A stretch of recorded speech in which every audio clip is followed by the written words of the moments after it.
Welcome to Jersey Matters. I'm Larry Mendte. We all know that legalized sports betting has brought in a lot of money for the state, but you might be surprised at exactly how much. And we find out there are new types of bets on the horizon. We'll talk about that with the leading lobbyist in the state for legalized sports betting. Also on today's show, we'll talk to the man who says he will take the fight against New Jersey's red flag laws all the way to the U.S. Supreme Court. On this week, when we honor America's veterans, we pay a visit to the largest Vietnam War memorial in the state. And we'll introduce you to one of the newest and the youngest member of the New Jersey Hall of Fame. And now our interview about New Jersey's legalized sports betting with Bill Pascrell III, partner at the Princeton Public Affairs Group. As you may have heard, New Jersey is #1 in the country when it comes to sports betting, legalized sports betting. And it's been that way now for several months. So where is this all going? Here to talk about that is Bill Pascrell III, partner at the Princeton Public Affairs Group. Thanks for coming back. I always appreciate it. Great to be here, Larry. Thank you for having me. So who predicted this? I mean, that this would happen so quickly, New Jersey would be #1 and be able to retain that and grow on that the way it's been happening? Very few. Locally, Dennis Drazen from Monmouth Park Racetrack, Senator Ray Lesniak, Governor Chris Christie, and myself. We all were laughed at that the U.S. Supreme Court would never overturn a federal law banning sports betting. So what Jersey's accomplished in 15 months, Larry, Vegas hasn't been able to accomplish in 50 years. We've been betting on sports in Vegas for 50 years. New Jersey eclipsed it in its 15th month. No, the numbers are astounding. And I think everybody's been reading about the numbers, but enlighten us on where this is going and where we are right now. Well, there's a couple of things going on. First, you have an inordinate number of European, Southeast Asian, Australian, and some South American and Eastern Bloc countries coming into the space. We didn't have that. Cantor Gaming, Penn National are predicting 90,000 jobs being created just in sports betting. Compliance. Is that worldwide? No, in the United States, not worldwide. But sports betting's been going on worldwide forever. They've been betting on sports in London since our granddads and great-granddads were around. So you're saying that these people have been doing it for a long time and they see a new market. All of a sudden, everybody's going to come. And it's because it's been successful. It's been successful so far. There have been no cybersecurity breaches, age verification breaches, et cetera. But more importantly, this is the mecca of the world. Everybody wants to be in the U.S. It's the greatest nation in the world. We have opportunity. We have freedom.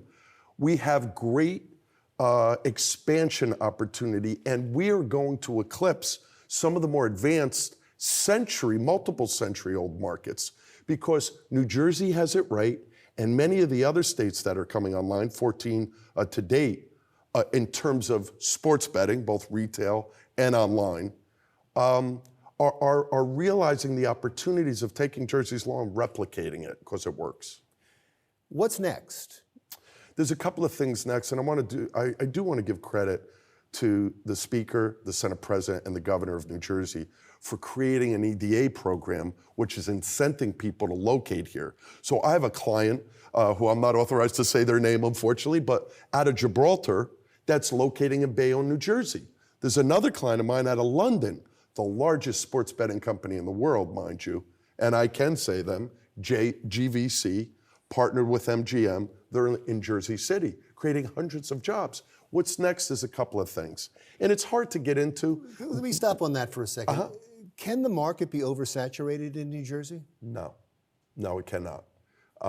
There's so many different opportunities, whether it's payments, whether it's platforms, whether it's online, whether it's the retail component, the bookmaker component, the risk management, the corporate compliance. We're not going to be oversaturated. And the reason for that, there's so many other opportunities. Like right now, Larry, Super Bowl Sunday in February of this year, people were bicycling and walking over the GW Bridge so that they could trigger their app and place a bet. You have to physically be in the state. That's going to go away in the near future. I heard a lot of this when gambling came to Atlantic City. Everybody was excited. The numbers were incredible. Lots of people came. Hotel after hotel was built, and then many of them had to go away. Yeah, and why was that? 3 reasons. They banned smoking. People want to smoke, right? So they banned smoking. That hurt the market. 2, we had a recession, okay? Because Atlantic City, and we've talked about this, 9 years ago, Atlantic City did $5.2 billion in gross gaming revenue for gambling, not sports betting yet. Vegas did the same number. So Atlantic City had a multiple decade run, which was good and growing. But what they also did was there was no air transport into Atlantic City. I remember negotiating with Southwest Airlines and Governor Corzine to try to get subsidized flights in. Every flight you and I and the rest of the crew here takes into Vegas is subsidized by the casino industry. It's cheaper to fly from Atlantic City to Vegas than it is to fly from New York City to Atlantic City. And that's unreal. And the third piece of the brick and mortar casinos, many of whom are clients of mine, and I love them, can't walk and chew gum. They allowed the properties to get old and stale, and they sucked the money out, and it went to Vegas because most of them own the properties in Atlantic City. So does legalized sports betting learn from that, or is it apples and oranges? Legalized sports betting is so different because the bulk of legalized sports betting in New Jersey, 83% of the $6 billion market so far, that's billion with a B, is online. And that's a different McGill. One thing you pointed out about what happened to Atlantic City is interesting because it's government regulation that hurt them when they were to ban smoking. Are you concerned that you have a low tax rate now? Are you concerned that the government looks at this and will start regulating it because they see a pot of money? No, that's a great question. New Jersey's Division of Gaming Enforcement, David Reebok, Lurigaki, and crew, are recognized globally as the toughest regulatory market in the world. But we were smart. Democratic state, right, for the most part. We were smart when we passed the law last year. We have a low tax. Pennsylvania's tax, New York's tax. Many of the other states are double, triple, quadruple our tax. So we understand what works here.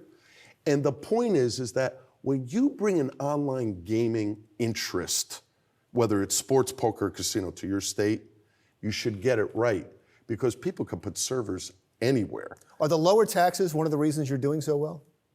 It's in New Jersey compared to other states? It's part of the reason that the companies are flowing in.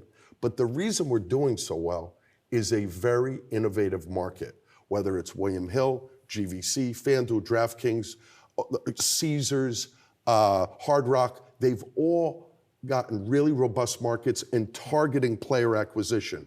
Younger folks. Sports betting is now being marketed with a new company I'm working with to women, mothers, soccer moms. They like to bet. Who doesn't like to bet $1 on an outcome? And the marketing of that is important. Anybody can create a vodka. It's those that put money behind the creation of the vodka that tend to be successful. I'm going to bring up a topic, and I hope we have time for it because we're running out, but one of the reasons this was passed, one of the reasons that we have legalized sports betting was to help the horse racing industry. You were telling me something before we started that there is a new type of bet for us, at least, that may be coming to the country that would help the legalized sports betting, but would also exponentially help the horse racing industry. 2 of the biggest sports books in New Jersey are the 2 racetracks. Meadowlands is number 1, and Monmouth is a very close 3rd. That's remarkable. It's helping those industries because those resources that are brought in from sports betting can go into subsidizing the purses for horse racing. I was getting to fixed bets. Exactly, fixed odds betting. Yeah. So in America, 330 million people, we bet $10 billion a year on horse racing. In Australia, we're the country larger in mass, but only 24.6 million people, they do $30 billion a year. And why is that? Fixed odds sports betting. You and I go to the track this afternoon or tonight, and we put $10 on the first race that goes off in our bet at 7-1, and by the time it ticks off, it's 2-1. We don't win $70, we only win $20. When you place a fixed odds bet, it's fixed, it doesn't move. That's gonna be transformational for the horse racing industry, and there's an ancillary effect to sports betting. And it's happening? It's going to happen? It's already in the law. Wow. It's already in the law. But you can't make that bet right today. Because we're just starting the JV partnerships with some Australian companies that are bringing it to the market. We're going to launch it in Jersey first. Jersey will be the first mover yet again. And then the other tracks in the country will pile on because the opportunity is immensely more than pari-mutuel betting. And people that bet on sporting events already know about fixed odds sports betting. The line you get is the line. But here's the difference.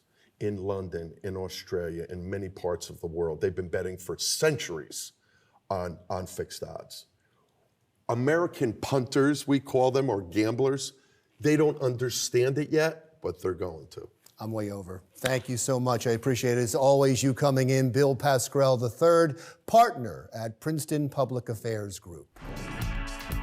He says he will take his fight against New Jersey's red flag laws all the way to the Supreme Court if necessary.